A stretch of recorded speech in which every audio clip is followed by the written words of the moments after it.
A very good afternoon to you again, Koto, and to the Newzroom Afrika viewers. Certainly when it comes to this part of the competition, it's crucial that you have your 12 men coming in to give in their full support.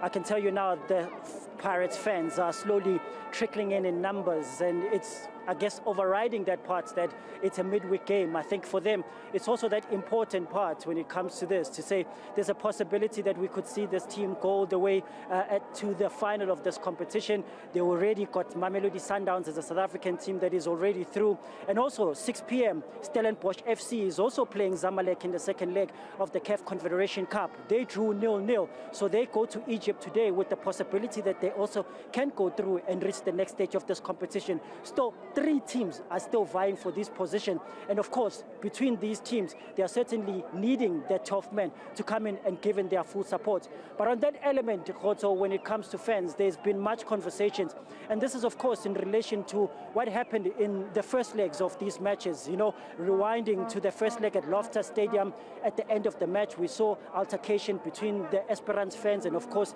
the Sundowns fans, and the other part, it was reports also coming in from Danny Craven in between the Zamalek and of course the Stellenbosch FC fans. There was also that altercation. Also in the other matches in regards to Pyramids, there was also fans misbehavior. So there's been much talk in that element of sort of having fans, you know, coming to the stadium and sort of behaving and just giving in their full support to the team. I'm going to ask Thabo Mokoena to just show you.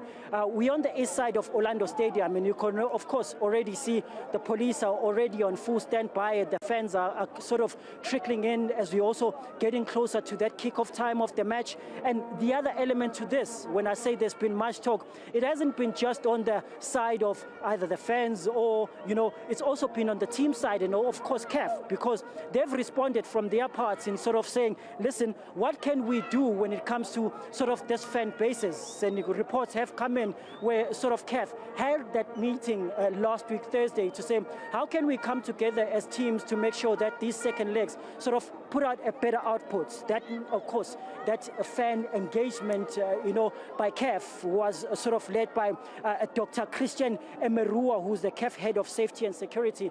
Now, bigger to this, when, you know, Stellenbosch was set down, Orlando Pirates was part of that meeting, Sundowns was also part of that meeting, and what came out of it is that they came into agreement in saying they're going to make sure that they put a fan official who's going to trickle out the message to this sort of small fan groups into saying, guys, let's come in and support our team and forget the other structures where there's misbehavior. So that part is in, and also the message that come out of that is that, you know, there's a message that went to Sapphire to say, you know what, why don't you have a conversation with sort of the teams in sort of assisting them, you know, when it comes to safety and security. So that element of fans in making sure that there is security at the fence and there is no misbehavior in these second leg matches is something that has been spoken about. But of course, coming back now to that 12-man element, Siya Monoalibe spoke to Coach Jose Rivero yesterday, asking him how crucial is this 12 man for him coming to support the Orlando Pirates team. He joins me now, sports journalist. Siya, appreciate your time. Starting on that element, maybe giving us a quick reflection in what Coach Jose Rivero said when you asked him that question about the 12th man and how crucial it is for this match today. Thank you so much, Vuyo, and good evening to your viewers at home. I mean, Coach Jose, he emphasized the importance, you know, of having their home fans back at home, because he mentioned something very important, that the last time they played a game here at home, it was against Cape Town City on the 22nd of Feb. So they haven't had an opportunity to play in front of their home fans for a very long time. And today they have a very crucial match. You know, they have an opportunity of advancing to the semis and joining Mamelodi Sundowns, who've already booked their place in the last 4 of the Champions League. So they need their 12th man so much today. And this is the day. This is the day whereby the Buccaneers, you know, need to come out in their numbers, and I can see them flocking in. It's late in the evening. People are from work, you know, but then I can see a lot of fans coming in, and I mean, yeah. What else can we say? The 12th man is going to be very important for Orlando Pirates today.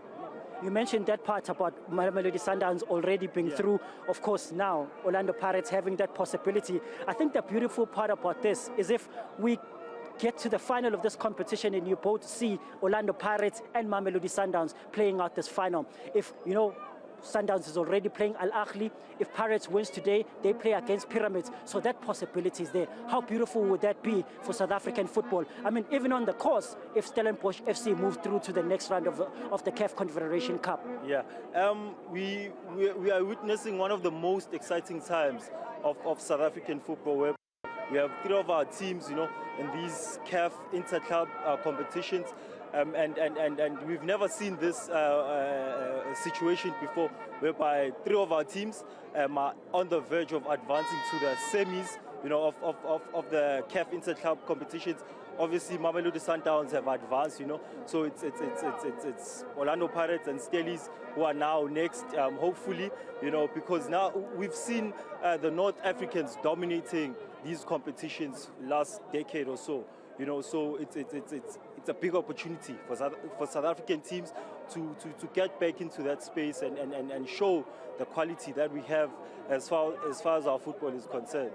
Coach Jose Rivero mentioned in the press conference yesterday that Orlando Pirates deserve to be in that semi-final. The lineup is out. What do you think of it? Looks similar to the first leg.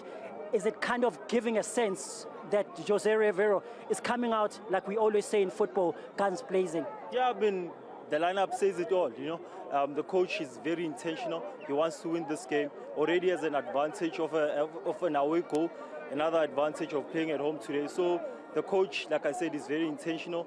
He wants to win this game, and he's right. They do deserve to advance to the next stage. They are the only team that is unbeaten, you know, so far in the competition. So they do deserve to advance to the next stage, and I can safely say that they have 1 foot into the semi-finals. Siya, appreciate your time as always, man. Thank you so much, my brother. Sports journalist Siya Monoalibe just expanding on just the importance of this match today, and bigger than that, of course, just on the South African element that you've got these 3 teams. You know, it's unheard of that you've got 3 South African teams. He mentions the fact that the North Africans have been dominating. How good will it be for the South African teams to be the one that go on and dominate in this competition? You've got Stellenbosch FC playing against Zamalek. Kickoff is at 6 p.m. They drew 0-0 at Danny Craven last week, so they have a possibility of going through. And on this side, you've got then Orlando Pirates, who lead by that 1 goal that was scored by Mohau Nkota in the first leg. And on the other side, Mamelodi Sundowns is already through in this competition, possibly awaiting Orlando Pirates in that final. It's back to you in studio.